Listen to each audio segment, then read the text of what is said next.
بسم الله الرحمن الرحیم.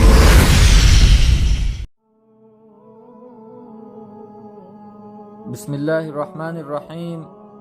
دوستان گرامی، امروز آفت بالای مسلمانان آمده است که زنها خودشان را تشبیه و مانند مردان کرده ایستاده اند و مردان خودشان را به زنها مانند کرده ایستاده اند، حالانکه رسول الله صلی الله علیه و سلم فرمودند الله لعنت کرده است مردی را که خودش را به زنان تشبیه می دهد و زنی را که خودش را تشبیه و مانند مردان می کند و اخلاق جوانان فاسد گشته ایستاده است. نه پدر و مادر را احترام می کنند و نه از خود کلان سالان را، و نماز را مردم ترک کرده ایستاده اند. قضا می کنند، به اهمیتی می کنند نسبت نماز، و طاعت الله را مردم فراموش کرده اند، حال آنکه لحظه مرگ نزدیک شده ایستاده است.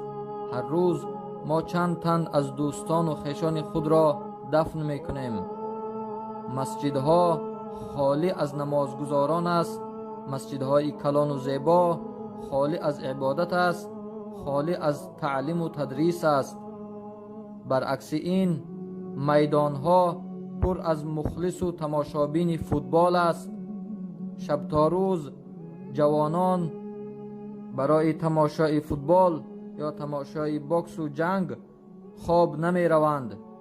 2 رکعت نماز تهجد را به خاطر بخشیده شدن گناه و خطاهایشان ادا نمی کنند و علامات و نشانه های قیامت ظاهر شده ایستاده است.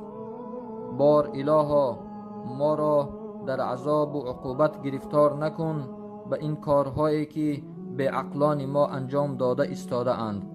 ای بار الها ما از تو میپرسیم خاتمه ای نیک را هنگام مرگ. و صلی الله علی خیر خلقه محمد و آله و اصحابه اجمعین. والسلام علیکم و رحمت الله و برکاته.